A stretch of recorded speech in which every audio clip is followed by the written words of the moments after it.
Good morning बच्चों। और आज मैं जो हमारा पिछला वीडियो आया था उसमें मैंने आपको बताया था कि बच्चों आपको 95% नंबर से ज़्यादा नंबर आप कैसे गेन करेंगे। Most welcome.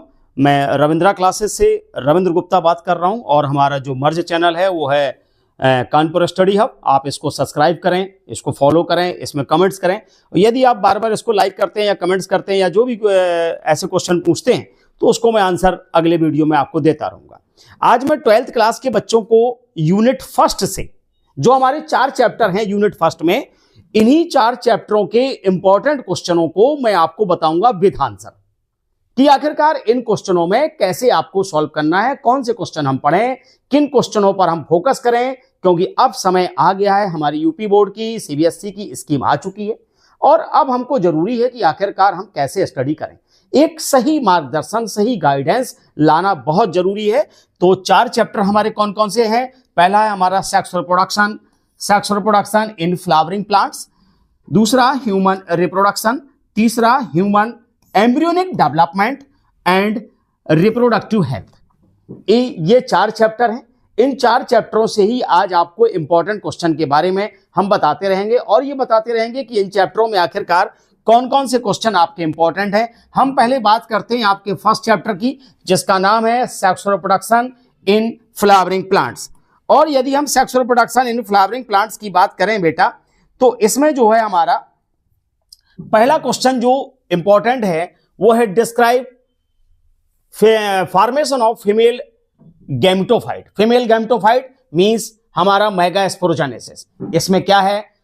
इस क्वेश्चन को 3 प्रकार से पूछा जा सकता है, घुमा के ही पूछा जा सकता है, तो मैं आपको ओरली बता देता हूं। एक तो डेवलपमेंट ऑफ फीमेल गैमेटोफाइट, दूसरा मेगास्पोरोजेनेसिस, तीसरा आ सकता है structure and development of ovule. ठीक है ना? ये 3 क्वेश्चनों में से एक क्वेश्चन ही आंसर है। इसमें क्या होता है बेटा कि जो हमारा खासतौर से इस बात को ध्यान दें कि आखिरकार है क्या बेटा, तो मैं आपको आंसर समेत इसको बता रहा हूं। सबसे पहले क्या है कि जो ओव्यूल होता है, ये ओव्यूल है, इसका हमने क्या किया, ट्रांसफर सेक्शन काट के देखते हैं तो हमको ये राउंड शेप या एक्स शेप स्ट्रक्चर दिखाई देगा। ये राउंड शेप या एक्स शेप जो स्ट्रक्चर होता है ये इस प्रकार से दिखाई दिया। ये राउंड शेप या एक्स शेप हमारा स्ट्रक्चर है जिसकी आउटर लेयर हमारी एपिडर्मिस कहलाती है। एपिडर्मिस की जो अंदर की लेयर है इसको हम हाइपोडर्मिस कहते हैं। हाइपोडर्मिस की सेल्स कहीं कहीं पर बच्चों मेरिस्टेमेटिक हो जाती हैं। मेरिस्टेमेटिक होने की वजह से ये 4 लोब वाला एक स्ट्रक्चर कंप्लीट कर लेता है। जो सेल्स हमारी ज्यादा एक्टिव होती हैं, कुछ सेल्स हमारी ज्यादा एक्टिव हैं, जो सेल ज्यादा एक्टिव होती है इसको आर्ची स्पोरियल सेल के नाम से जानते हैं, जबकि बीच की सेल हमारी वैसी ही बनी रहती हैं।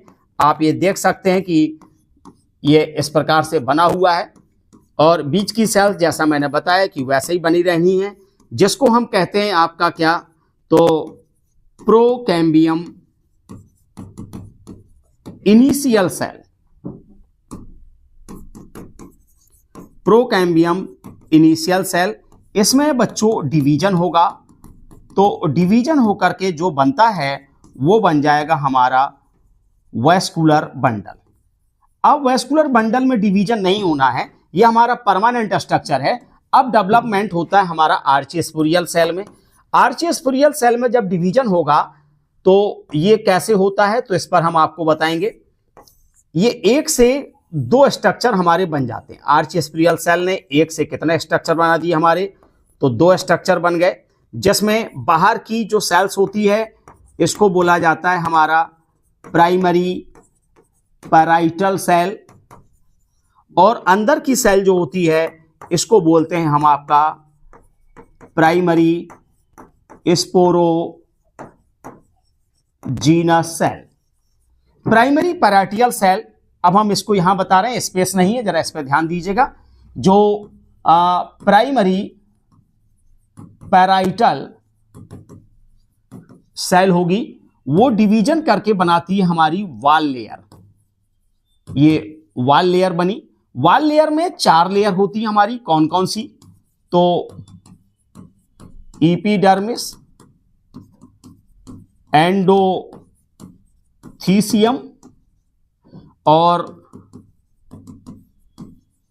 मिडिल लेयर, और लास्ट में होती है हमारी टैपिटम सेल। जबकि अंदर की सेल जो मैंने आपको बताई थी वो होती है हमारी प्राइमरी स्पोरोजीनस सेल।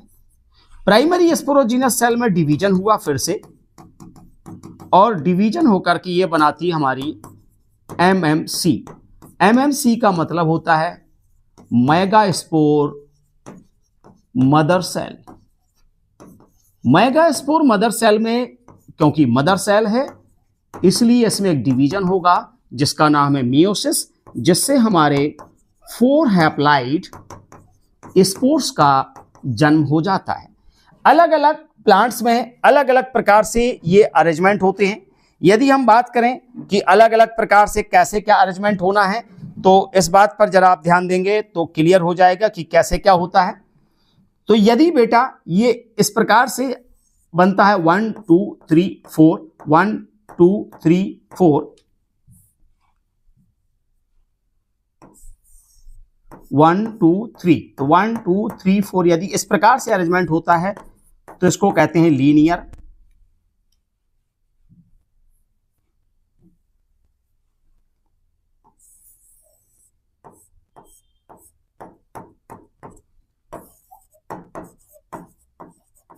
और यदि बेटा इस प्रकार से अरेंजमेंट हो तो इसको बोलते हैं टी शेप्ड।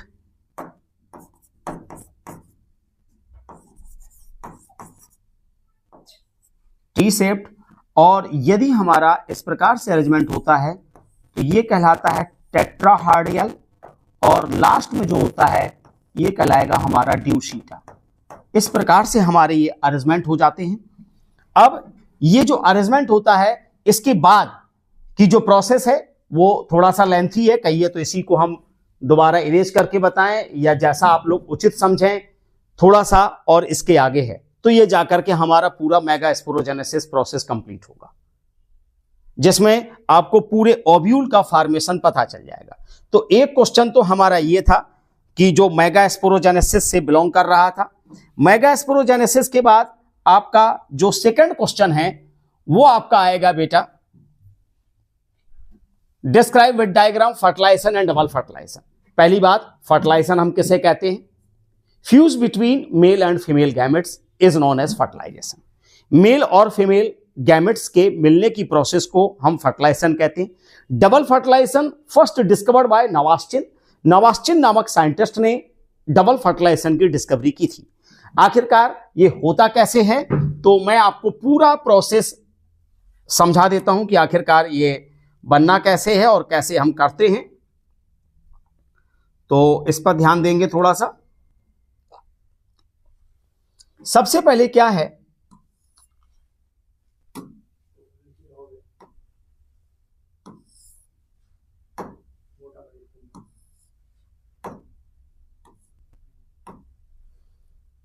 देखिए जरा, ये ओव्यूल का डायग्राम होता है। ये हमारा ओव्यूल है। ओव्यूल हमारे कई टाइप्स के होते हैं, जैसे अर्थोट्रोपस, एनाट्रोपस, सर्सिनोट्रोपस, कैम्फीट्रोपस, और ये 6 प्रकार के होते हैं। होता क्या है बेटा कि जब मेल फ्लावर के पोलन ग्रेन फीमेल फ्लावर की स्टिग्मा पर आते हैं, ये स्टिग्मा है। जब मेल फ्लावर के पोलन ग्रेन, आप ये जो मैंने बताया इसको हम कहेंगे आपका पोलन ग्रेन। तो जो मेल फ्लावर के पोलन ग्रेन जब फीमेल फ्लावर की स्टिग्मा पर आते हैं तो स्टिग्मा से अपने आप ही मैलिक एसिड और शुगर का सिक्रीशन होता है। मैलिक एसिड प्लस शुगर, ये हमारा जो डायग्राम है ये है पोलन ग्रेन का। पोलन ग्रेन की जो आउटर लेयर है इसको हम एक्साइन कहते हैं, और अंदर की लेयर हमारी इंटाइन कहलाएगी, और ये हमारा न्यूक्लियस। अब क्या हुआ कि जब मेल फ्लावर के पोलन ग्रेन फीमेल फ्लावर की स्टिग्मा पर आते हैं तो स्टिग्मा से हमारे मैलिक एसिड और शुगर का सिक्रीशन होता है, जिसको पोलन ग्रेन एब्जॉर्ब कर लेंगे और इनकी एक्साइन बस्ट हो जाएगी। एक्साइन बस्ट होने पर इसका जो न्यूक्लियस है वो 1 से 2 पार्ट में डिवाइड हो जाता है। जो ट्यूब के अंदर जाएगा उसको हम आपका ट्यूब न्यूक्लियस के नाम से जानते हैं, और ट्यूब न्यूक्लियस को ही हम, क्योंकि ये ट्यूब को आगे बढ़ाता है, इसलिए इसको हम वेजिटेटिव न्यूक्लियस के नाम से जाना जाता है। जबकि ऊपर के न्यूक्लियस जो बचा हुआ है इसको हम जर्म न्यूक्लियस कहते हैं।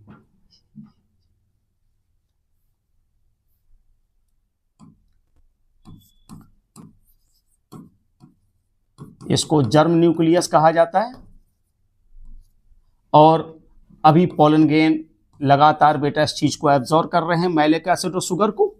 तो ये जो न्यूक्लियस होता है जर्म न्यूक्लियस, वो 1 से 2 पार्ट में, और ये न्यूक्लियस हमारा वैसे ही बना हुआ है। और इन 2 न्यूक्लियस को हम कहते हैं आपका मेल गैमीट्स। ये जो हमारा बना हुआ है ये मेल गैमीट्स है। ये सारी प्रोसेस हमारी होती कहाँ से है?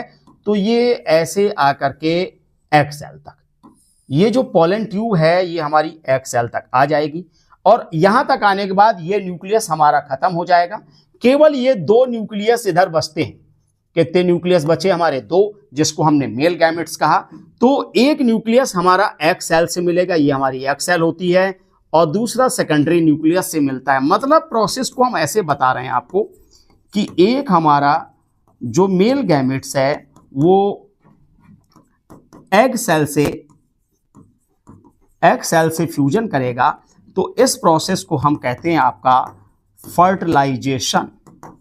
फर्टिलाइजेशन से जो टॉपिक हमारा बनता है वो है जाइगोट, और जाइगोट से हमारा बनेगा एम्ब्रियो, और एम्ब्रियो से हमारा बनेगा सीड, और सीड से हमारा फिर बन जाएगा प्लांट। ये पहली प्रोसेस का नाम था। और जो दूसरा प्रोसेस चला हमारा वो मेल गैमीट्स, ये मिलता है हमारा सेकेंडरी न्यूक्लियस से। सेकेंडरी न्यूक्लियस, और इस प्रोसेस को हम कहते हैं आपका डबल फर्टिलाइजेशन।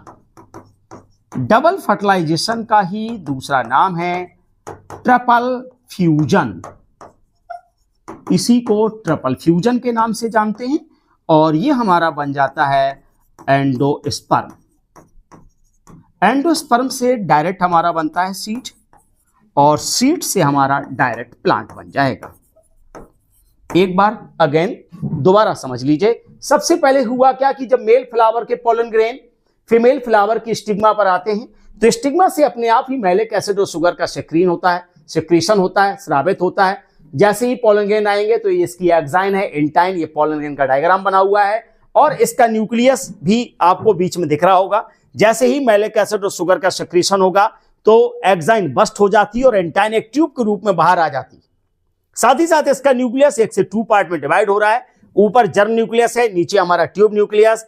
क्योंकि ये न्यूक्लियस ट्यूब को आगे बढ़ा रहा था इसलिए इसको हमने कहा वेजिटेटिव न्यूक्लियस, और जो जर्म न्यूक्लियस है वो 1 से 2 पार्ट में डिवाइड हो जाता है, जिसको मेल गैमेट्स कहते हैं। और ये एक मेल गैमेट्स हमारा, ये जो पॉइंट आप देख रहे हैं इसको हम आपका एग सेल कहते हैं, और ये जो आप देख रहे थे इसको हम सेकेंडरी न्यूक्लियस कहा जाता है। क्या कहा जाता है? Secondary nucleus.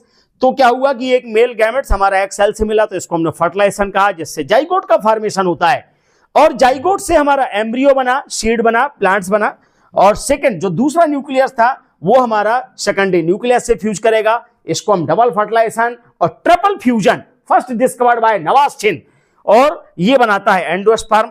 अब यहां पर यदि हम बात करें तो मेल गैमेट्स हमारा N है और सेकेंडरी न्यूक्लियस हमारा 2N है, तो एंडोस्पर्म हमारा 3N हो गया। पूरे एंजियोस्पर्मिक प्लांट में, होल बॉटनी, पूरी बॉटनी में सिर्फ एंडोस्पर्म, हमारे एंजियोस्पर्म के केस में केवल एंडोस्पर्म ही 3N होता है, बाकी कोई स्ट्रक्चर 3N नहीं होता है। और इसके बाद मियोसिस हुआ, ये फिर 2N आया, और प्लांट भी हमारा 2N। यहां पर हम बात करें तो ये हमारा मेल गैमेट्स था, एक्सेल भी हमारा N था। फर्टिलाइजेशन के बाद जो जाइगोट बना वो 2N हुआ, एम्ब्रियो भी 2n, सीड भी 2n और प्लांट भी 2n।